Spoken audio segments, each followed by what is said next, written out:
Hey, everybody. Welcome to another episode of the Basement Brew Review in our current social distancing series. Today's a special episode.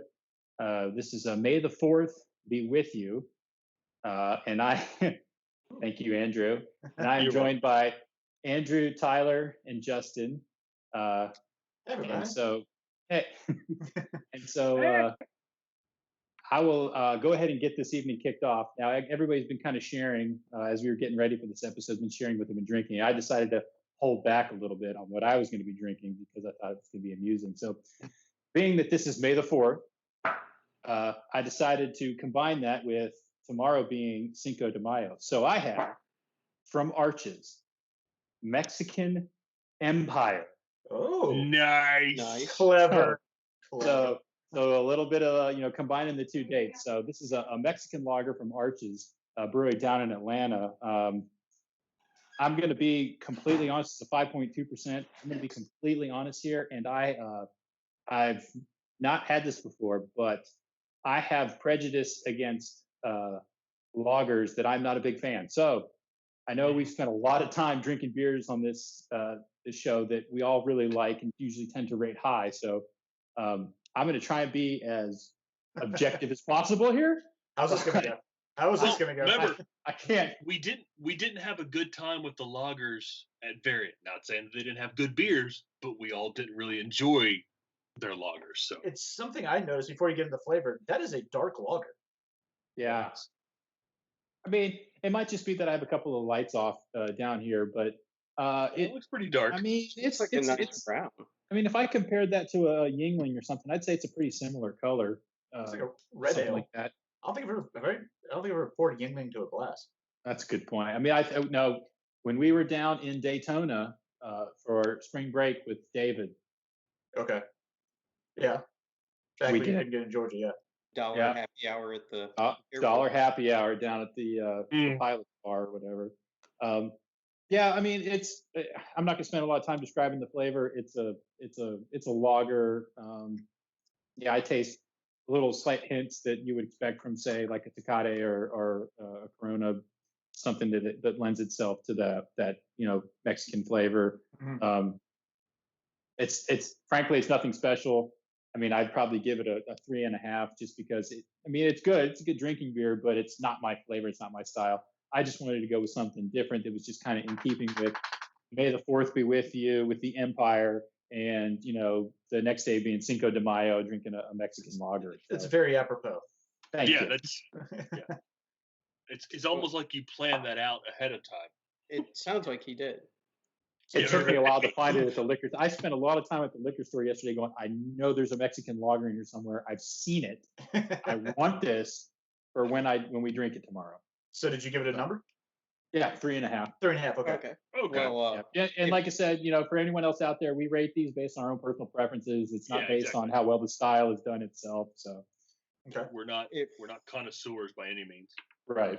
If y'all don't mind, I'd like to knock mine out since Alex started out talking about how he picked a beer that is not his style, not something he would normally go after. I picked out a beer that is 100% my favorite style of beer. I picked a stout. It happened to be a stout with lactose and honey in it. And I like honey and I like milk stouts. And I thought, hey, it's Untitled Art. They make amazing beer. They've never steered me wrong. So I got their honey stout. And courtesy sip. I'm going to go pour that down the drain. That's a 1. Really? You taste a stout, you taste honey, and then you taste the chemical artificial flavoring that I'm assuming they used, or just the adjuncts came out wrong. It tastes fake. Are you serious that you're giving it a 1? Wow. A 1. Wow. So I'm not the only person who's given a 1 now. I cannot drink the beer. Wow. Did you take it? Now, be honest. Did you sample it before you got on camera here? Or did you have another bottle? I tried to have a can of it because it comes in a small can. So I tried to have a can of it yesterday, I think, was when I bought it. And I drank about half the can before I poured it out. So tonight I poured a sacrificial glass. I'm saving 2 so y'all can sample and see what you think. But Boy, something to look forward to. Yeah. I'm moving on to a cheap lager. Yeah, there's That's only been wow. one other beer I've ever poured out, and that would be the Rogue Sriracha. Huh. Which is interesting that because it's a style you like so much, Tyler, Yep. that they missed the mark. That I mean, it's hard to miss a mark on a style you like. There's, and y'all might remember this. Terrapin had the Maggie's Farmhouse series. Mm-hmm. It was spot on and it was amazing. They had peach and they had all these flavors and they tasted exactly like what you expected. And then one year they did blueberry and it tasted like blueberry until you got to the aftertaste and it tasted like chemicals. Yeah. And that's the best way I can describe this.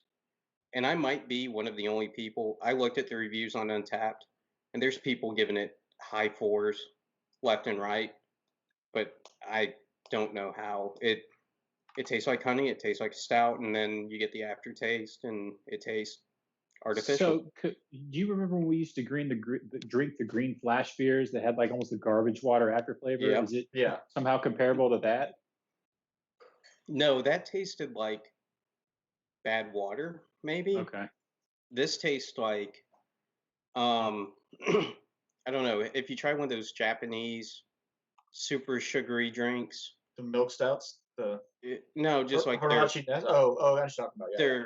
their sodas or whatever, Mhm. and they just have that chemical, artificial flavor. Hmm. So hard one, going down the drain.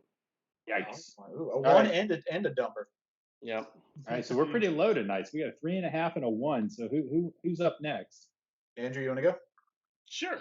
I've got Jailhouse Brewing, which we all know is no longer around. But we wanted to all take a trip there, but it never really happened before they closed. So I was at a Total Wine, and I just decided to pick one up. So this is Annie. It is a mixed culture sour saison. So I like sour. So and it's aged in wine barrels. So I'm drinking out of a wine glass. Makes sense. Why not, right? Without a Yep. stem. That's good.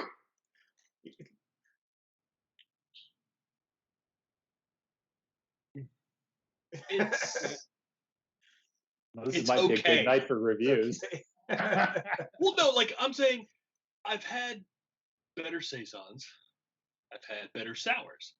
It's just kind of like you take 2 of them and just throw them together, and there you go. Yeah. So it There's doesn't not really excel much. at one or the other. It's just like, hey, Yeah, we got like- a sour, we got a saison, and we Yeah. mix them. And okay, we got a beer. Yeah, It's you can what- tell it's been aged. You can tell it's been aged in a wine barrel a little bit. But other than that, it's like you get the sour, obviously, and you get the saison, but it's kind of like, okay, okay, I'll drink it. It's Yep, it's beer. it's beer. Yeah. It's a beer. There you go. Well, this is not going well. All right, so Andrew, That's a 3. It's a 3. It's now I feel It's a- generous for the 3.5 I gave the Mexican lager. yeah. I don't I, know. It's a beer. It's a beer. like I said, I love the brewery and the style I picked, and Yeah, I mean, with this one, it's like I don't not like it. It's just kind of there for me, right? Yeah. So I mean, it's not like a dislike. So I'm not going to hurt it on my rating. So. Right. well, Now I'll finish this glass and I'll finish the bottle, but it's kind of like, if I ever saw it, like, oh, there's another one in a Total Wine, I'm like, I don't need to get that again. Well, on the bright side of things, chances are you may never see it again, given the circumstances. Yeah. And that's why I'm like, I wanted to review it because it's kind of like if people have it out there and they want to try it, like they saw it, and like, oh, I never had a chance to go to that brewery, try it. You might like it. Yeah, that makes So sense. this is just my opinion. So Gotcha. so Justin, All right, let's see if we can turn this train around. All right, I got a beer called Ghost in the Machine. We're talking about types of beers you like. This is a apparently very highly sought after, highly rated double imperial IPA that's got about 100 IBUs. It is hazy, orange juice, Wow. and glass hazy, all Citra. This is from a brewery just outside of Lafayette, Louisiana. I cannot pronounce the name properly. Bouchard. Parish. Yes, Paris, but the town is Bouchard. I think. I don't know. I'm not Cajun enough. But it's just I was able to grab a 4-pack of it. Out of the bottle, it smells amazing. Mango, pineapple. It smells awesome. It looks awesome. And it tastes awesome. That is really good. Really good. This is not the night to be drinking that beer, sir. Exactly. Yeah. I've actually had that beer before, and it is spectacular. You just can't sing the praises loud enough. It is got a fantastic body. It's not thin. It's got almost like it has lactose in it, but it doesn't. It just has a massive amount of hops. It's not overly bitter, and it tastes like peaches and apricots and pineapple and mango. I've got 3 other bottles of these. I'm going to save these so we can try this together. This is really good, really, really good beer. And it's probably, I haven't had a lot of beer from Louisiana, so I'm going to be very boastful. This is probably the best beer I've ever had from the state of Louisiana. I would say outside of Abita, I don't know that I can recall a beer I've had outside of Louisiana. I've had a couple of other ones far and few between, but this now sets the high water mark for Louisiana. And I'd say Mississippi. I haven't had too many from Mississippi either. This is really good. So kudos to Parish. I'll try to hang on to a few of these so if I don't drink them all, so you guys can have them, share them when we get back. I just want to go out and say that Tyler and I have both been able to, contribute beers. Contribute beer and not drink the beers that we bought. I'll hold on to it. Don't worry. Don't get scared. Well, if you do, it's okay. It's not very convincing. I've got beers coming. Relax. I happen to know a liquor store that has a keg of that in stock right now that you can purchase for us to enjoy. Oh, okay. How we like a keg or a torpedo keg? A torpedo. Okay, I got room for a torpedo. There you go. Well, I got to drink one of the ones I got first. Challenge accepted. So that is good. And like I said, let's buck the trend for everybody else tonight. I'm gonna give that a 4.7. What? Oh. It is. Oh yeah. Oh, now I got to definitely try really this good. one. I would agree with that, and I'm not a big IPA guy. What's the APV on it, Justin? I don't know. Maybe 9, I think, something like that. I think I saw online. I'll look it up real quick. Power of the internet. Power of Google. It tastes good, and it's one of those things that it's a imperial, so I'm assuming it's going to be heavier. But I could probably drink 3 or 4 of those and get myself in trouble.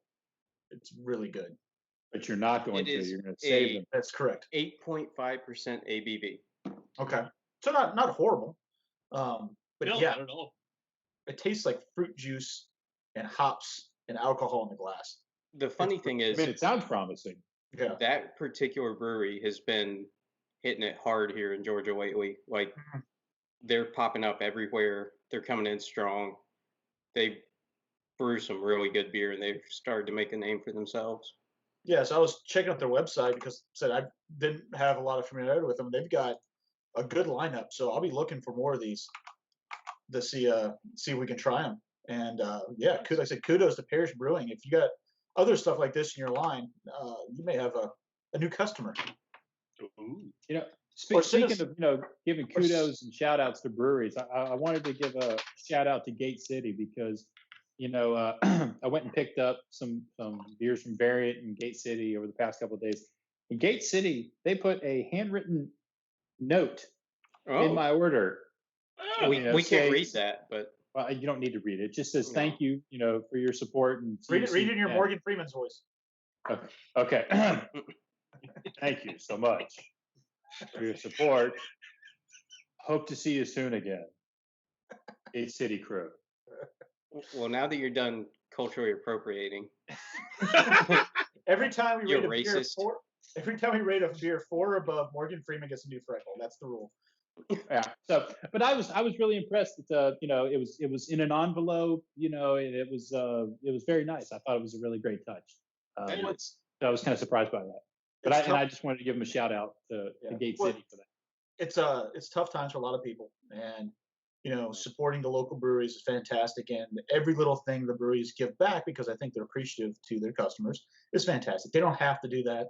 I picked up a lot of to-go beers from places like Variant, with the Gate City a couple weeks ago, and leaving a little bit of a tip for them to help out. I would encourage everybody that's watching this, if you can, it's in your ability to do so. Do that and help these out, and hopefully we'll all be out on the other side of this a little bit stronger, and we'll raise a toast to the people at these breweries, at the brewery themselves, sooner rather than later. Absolutely. Exactly. So, as we like to close out with every episode, and especially since it's May 4th. Yep. May the brew be with you. We got to figure out how to with you. Yeah. With you. We got to figure out how to it's a lot easier in person. We'll get it on a lot easier. Next episode. The magic of editing. Cheers, everybody. Cheers. Stay safe. safe. Much, Andrew. Cheers.